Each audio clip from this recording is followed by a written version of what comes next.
Okay, so first I would like very much to thank Professor Antonis Limorakis and all the Hellenic Open University team. It was a very nice invitation, and besides I like very much Greece and the Greek people, so I'm really very happy to be here.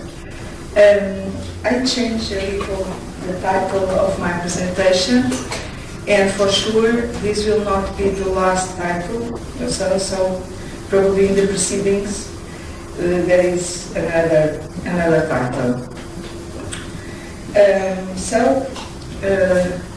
What I'm going to present here is first I will do some considerations about the future. Then I will go into the global scenario for online education. And after that I will focus on the Portuguese scenario, and in particular in the Universidade Aberta, which is the open public university in Portugal. And I will pick up some ways in which we are dealing with these new scenarios of open education and with the policies of higher education in Portugal. So, the near future, the now future, which we can say that is the shifting present. So, we also should be a little aware, because this kind of technology is a technology that has an ideology that pushes the future to the present. Also, there is another theoretic person that says that the future, the near future, is essential a guess about what happens next, a prediction, and a mix of facts and fictions. So we should choose what facts are we going to put in this mix, and what kind of visions are we going to create. These are visions and reality. Visions about the persons that are really cyborgs. So this is an idea that came out from Donna Haraway's mind, a powerful vision to the future. And she, in the beginning of the 90s, she creates this creature as the cyborgs, who is a mix of nature, of organisms, and of machine. And yes, we can say this, that now most of us are already cyborgs, in the sense that we are always connected with mechanic organisms in this kind of informatic and digital communication technology. We are always with iPads, with computers, with smartphones, whatever. So yes, we are already cyborgs. However, at the same time, we have a very different reality, which is this one. On the left, people in poverty, people with that don't have anything to eat, people that do not have anything to drink. And these two realities, they are together in this world that we are living now. But we should think of the future further. We should think of the future 20 years from now. What will it be like? Well, there are people who say that we should be prepared for what they call the VUCA, which is volatility, uncertainty, complexity, and ambiguity. And that we should, from now on, to be working out this concept and what it means and the transformation that this transports to education. So people speak about hiring for potential, not only for skills and competences, but also for potential. This is an issue that was put on the Harvard Business Review. So what should we teach? Besides that, there is also the AI, the robotics. So what should we do about the unknown realities? For instance, in September, I was with a person that works in the Center for Curriculum Redesign in Boston, and he told me, oh, foreign language. No, I don't think foreign language will be necessary for the next times. And he put out of his pocket a device that looks like a smartphone, and he started to speak English in one side, and on the other side it was Japanese. So, I mean, this is of course a metaphor, but we really should think about the technologies that are over there and that we will be putting here in our world, and now we are going to be prepared to deal with that technologies. I mean, robotics, almost the manual work will be doing by devices, by robots. So what really should we teach to our students? What really should we teach to face this VUCA time? So the problem is, are we going to win this race between education and technology, just to put it in an easy way? So I speak about this powerful idea of the cyborg, and these considerations about the future, we should think about it, and now I'm going into the next point, which is the global scenario of online education. Well, basically we know the place that education plays in our society today. So it's value to have education, to have learning experience in different social contexts. We know the part of the inclusion, of the training and qualification. We know the role that education plays in economics, and we also know that, as most scholars are telling us, that a successful learning society is therefore predicated upon a comprehensive post-school education and training system in which everyone has access to suitable opportunities for lifelong learning. So, we should think of learning, participation, and social network. So, as teachers, we should think of how, when, and where people learn. And if people know what to learn and why to learn, and in the formal presentations, in several perspectives, I think all of us, we spoke about this issue. This is really a challenge for us as educators. And we also should be aware of the new digital space and new forms of education and new learning contexts. For instance, this author, who is my rector, it's Paulo Dias, the director of the Universidade Aberta in Portugal. He speaks about these innovation communities. And what are the roles of these innovation communities?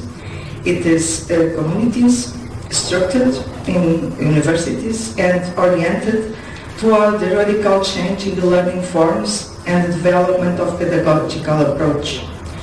So, as I vision it as groups that are highly flexible, have a high power to intervene and to capture the different kind of communities that we have in front of us. We also think about what to teach. So we know that our society, the skills and the competence for today's life, we need to go into deep cognitive learning, into creativity, into drawing research, working in networks, continuous professional training, promoting problem solving, risk taking, trust in collaborative process, commitments to continuum improvement among organizations. Yes, so how are we going to teach creativity? Drawing on research, for instance, some time ago I was in a place and these people, they are arguing to start this research kind of tasks from kindergarten.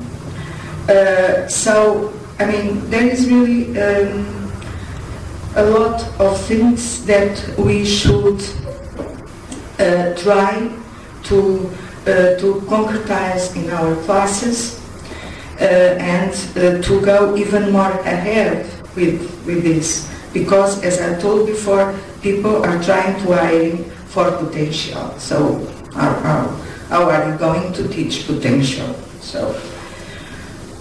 So another issue, which is the global transformations phenomenon of online education. This is another topic that all of us were speaking about in here today, and it has to do with online education that is in every place. I mean, from the United States to Europe, to Brazil, to Australia, to Africa. Everybody now has this online education offer and try to work on this. So these are data from the reports. In USA, more than 1/3 of all higher education institutions are fully engaged in online education. In Brazil, the enrollments in online education increase more than face-to-face. It's about 2 million people in Brazil, and all over Europe it's the same. 82% of the institutions are offering online learning courses. So we have this in our countries. I mean, the online, the campus-based university are really trying to put this offer, these online offers in place. And besides that, we have the institutions, the higher education institutions, asking for the need to be more flexible of time and space and to better use the resources. So, I didn't told, but probably you know already that in Portugal the scenario is more or less the same as in Greece. I don't have numbers, but the employment are increasing, the salaries are decreasing, the budget for the higher education are decreasing, and our young people are going outside of Portugal to have a job. So this is a sad reality that we need to deal with.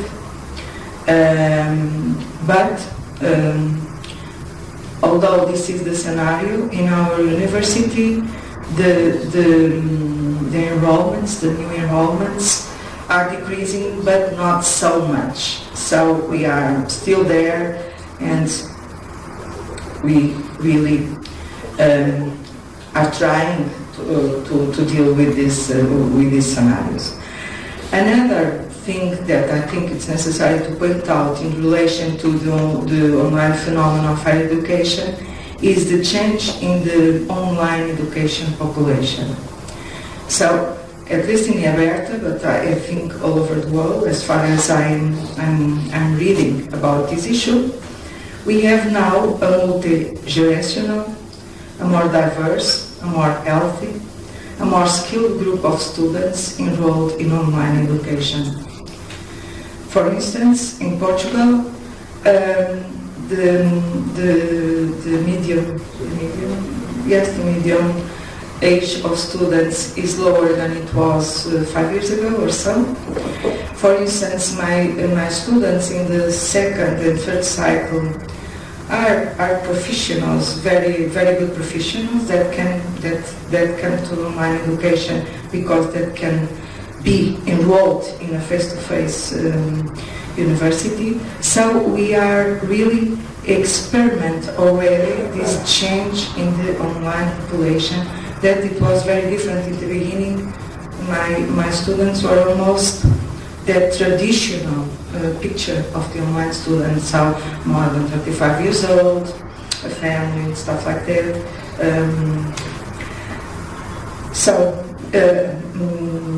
This change in the profile of the online population, I think, is also a consequence of the globalized access, as scholars call it, about the internalization of the universities, and of course about the need of lifelong learning, and also of the possibility of each individual try to design his or her individual academic and professional trajectory. So if I am here, if I'm in Lisbon, for instance, and if I see an interesting program that I want to enroll, which is, for instance, from South Africa, I may enroll if I know the language.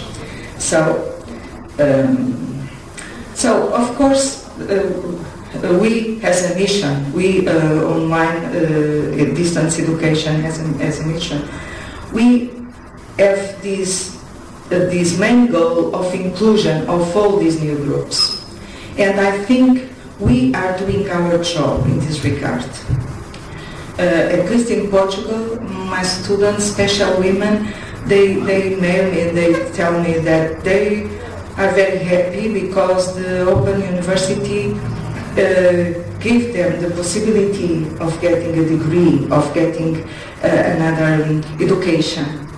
And we also, so we have this kind of students, more than 55 years, yes, I have students with special needs, people who are in the rural areas that were not universities. So I think, yes, our mission in regard to these people, of course, we want more, because we know that there are lots of excluded people from education, and we want to reach that people, but we are trying to include already these groups of people.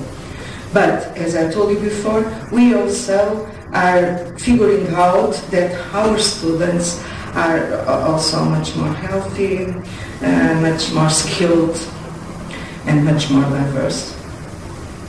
So, the point 3, the higher education Portuguese scenario and the Universidade Aberta, of course.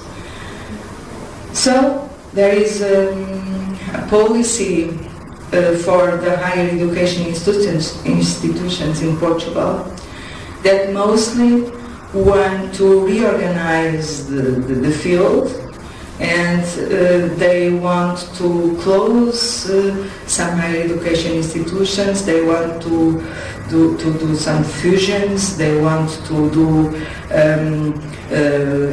all this kind of stuff.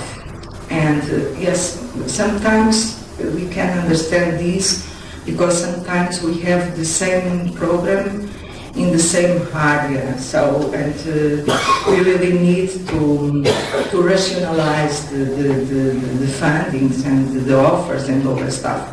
But of course, we think that we need to do this with a rationale and a framework, and not just to close the universities.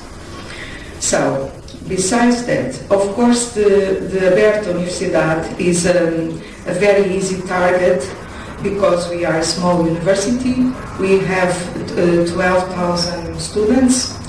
Because we don't have the big names in our university, I mean the sons and the daughters of the high-class society, Portuguese society, of course they do not go to Universidade Aberta. They go to Universidade of Lisbon, or they go abroad, so they go to Cambridge and to Harvard, for instance. So of course we don't have these big names to fight for us. We are not a very large university. And also we don't have physical presence. So people in the small towns where are the universities, they also don't care very much about us because we are not there. So we are not an attraction for business. So it has been difficult for us to deal with all these situations. So there is also a tension between the public and the private system, and between the polytechnics and universities, which are two systems of higher education with, in principle, very different goals, but I don't know if in practice the goals are so different. So, in relation to our university, the specific characteristics are not taken into account, neither for the Ministry of Education nor from the Science Portuguese Foundation, which is an institution, a very important institution to get funds for the research. So, now I'm going to highlight how Universidade Aberta is dealing with all these tensions, with all this situation. In one hand, the global phenomenon of online education, and on the other hand, the local landscape of the higher education, universities and policies. And I'm going to speak mainly about these four measures that I think are the most significant, at least to share with you and with people that are working in distance education all around Europe. So first, the pedagogical model. Second, I'm not sure if this is the order, but these are the topics. The national regulation of online distance learning, education. The consortium that Universidade Aberta did with the Universidade of Coimbra, and the launching of the Observatory for the Quality of Distance Education and Learning. So the pedagogical model, I think by now everybody knows about it, because this is registered since 2007. It is a model that provides a complete reference for the organization and the implementation of the online courses. It has 4 principles. It has different scenarios for first cycle, second cycle, and third cycle education. And it works very well. I mean, in 2007, it was really a shift of the paradigm that we were working. Now we are already in the revision process because it has almost 10 years. The consortium with the Universidade of Coimbra. So Universidade Aberta is the, let me try to explain this. So what, the pedagogical model was a job, a task from the old director. These 2 things is something that happened in these last 4 years. And in fact, the consortium with the Universidade of Coimbra was signed last June. So what the directorial team and director they come out. So we figured out that it was almost impossible to face all the constraints of higher public education alone. It is necessary to do some alliance, to have other people with us. So our university, which is the newest university in Portugal, 25 years old, we celebrate the consortium with Universidade de Coimbra, which is the oldest university in Portugal, and there's a powerful symbolic power. It's a medieval university. For instance, the Brazilian people, it's a reference in the community of Portuguese speaking. So it is very important for us to be in this consortium, because we get the scale to intervene in the sustainability of distance education, at least in the Portuguese community, which is our goal, and also to leadership a pedagogical offer in online education in the Portuguese-speaking community around the world, which is about 240 million of people. Of course, there are a lot of other distance education universities in Brazil, in Angola, Mozambique, Cape Verde, and so on. But our idea with this consortium with Coimbra is really try to leadership this offer. Besides that, there is also the problem of the regulation of distance education, which is also very different in all these countries. So that is the other job of this consortium. So it just starts, I have lots of things to do. Regulation of online education. As I told you before, now in Portugal, almost all higher education institutions, they have e-learning courses. So our university asked for the Ministry of Education the creation of a working group to produce a legal frame to the regulation. They did. They did not allow our university to coordinate, to do the leadership of the group, because of course the other universities, they cannot be in a group that is not as Universidade Aberta as a leader to lead the process. The project is finished, but it is still in press for publication.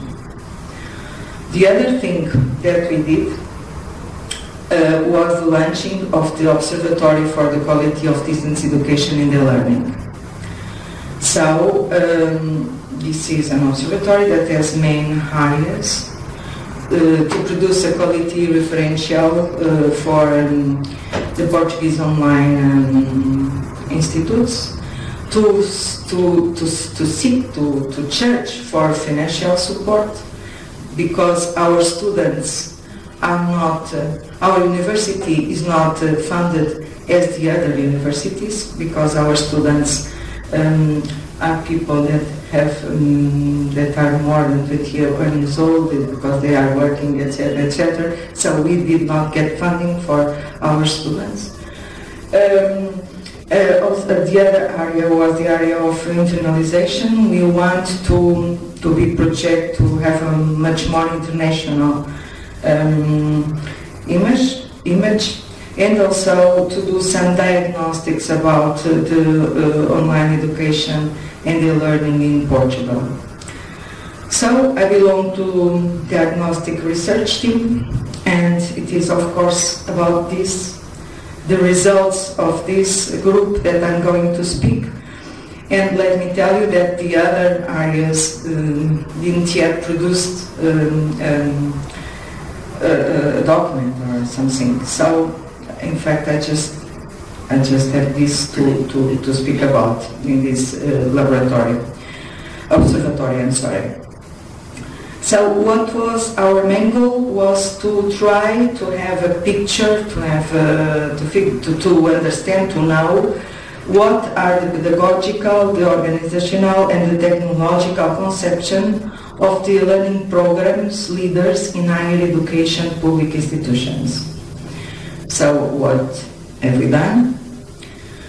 So our main goals was to know the scope of distance education in Portugal, to identify conceptions and practice of e-learning and distance education, and to understand why people and institutions were doing what they were doing. So we settled a target population. So it was the people with in the departments, school directors, program coordinators, so people with responsibilities in the programs.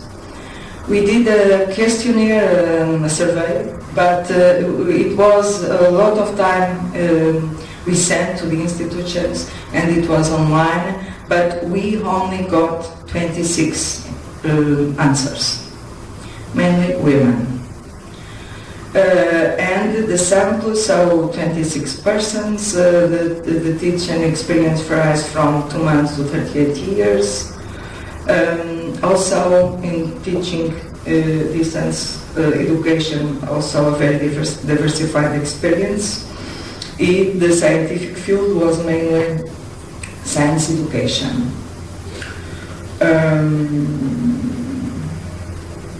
So, I'm sorry, the online survey that changed is the characterization of the participants, organization of distance education, pedagogical orientations, pedagogical usability, and technological and support infrastructures.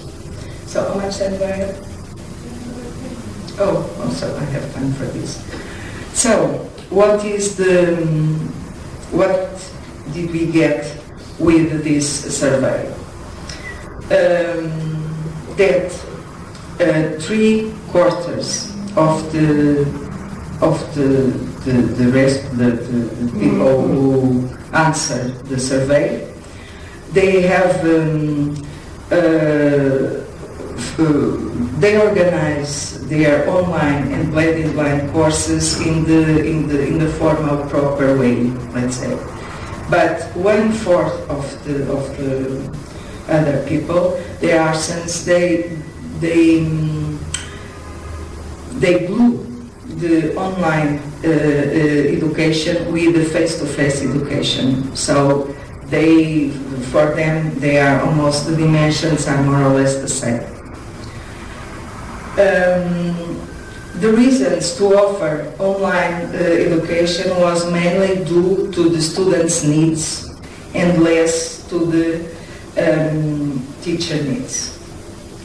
And of course, we know that teachers in face-to-face universities, they really do not like to teach online. So, in regard to pedagogical orientations, the consistency of the answers were not so strong as in the previous topic. So most of the responses are at level 3. So they are not, I mean, they do not position themselves in a clear way. So, but even so, it appears 3 teaching profiles, one that is clear online profile, the other which is a face-to-face profile but is teaching online, and the other is the mixed one. And the pedagogical perspectives, they float between the directive position to the guidance and collaboration. So almost off to off. In relation to the usability topic, it's the same. So there is the recognition and the credibility of the open and distance education. But when we ask people to position themselves between the online and the face-to-face, people answers are not clear at all. In regard to the training and education of teachers, the large majority of people say that they are self-trainees and that they learn with their experience. So, and most of them refer that there is not an institutional valorization and program to help teachers to go to the online teaching,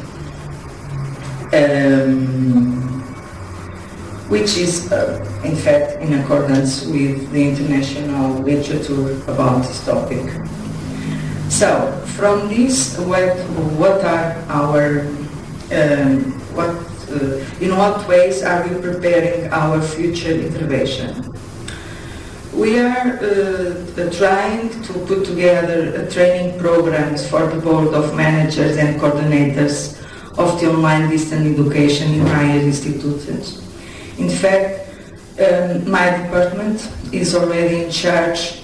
We have already online teaching, online course for, a course for teaching online. We are already implementing it. We are already delivering this course to other face-to-face universities in Portugal, and also in Cape Verde, which is one of the Portuguese-speaking countries. But we also intend to go to do more in this regard, and in regard to teachers, to the training of teachers for the online methodologies, although this is all very new. We are still figuring out. With Coimbra also, in that consortium, in a first phase we are going to try to train the faculty. But we also feel that we need to change the logical conceptions and organization of the teacher education for this field. This is sometimes that we want to discuss and to reflect with this. We are also trying hard to consolidate the quality starts for distance education, because there is a very diverse offer in regard to online education. People put something online and say that they are offer online education, and this is not good. And try to continue to work on the regulations of this and at the policy level. So. Just these issues to think about, and some final considerations. So we need to think of this global traditional provision. When we put a course outside, we really do not have idea who are the people who are going to enroll in the course. So we expose our educational familiar surroundings. They are transformed in global educational context for education. Also, we need to think about this culture of transnationality that is good with the pedagogical offer of online education. We also need to think about these multiple diverse persons. We have in one hand the cyborgs, and one hand the completely excludes persons. And we need to have teaching models for all of them. And of course we need to think of new forms of curriculum to mobility, ubiquity, interactivity, uncertainty, collectivity, and all of these, and mainly for the new jobs that we don't know what they are. So it is all. Thank you very much.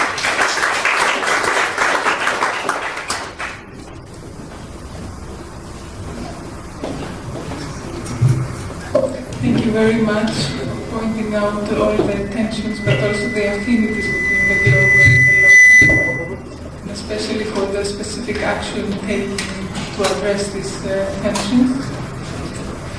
Would you like to take some questions now? Yes. If there is some questions, I will have them.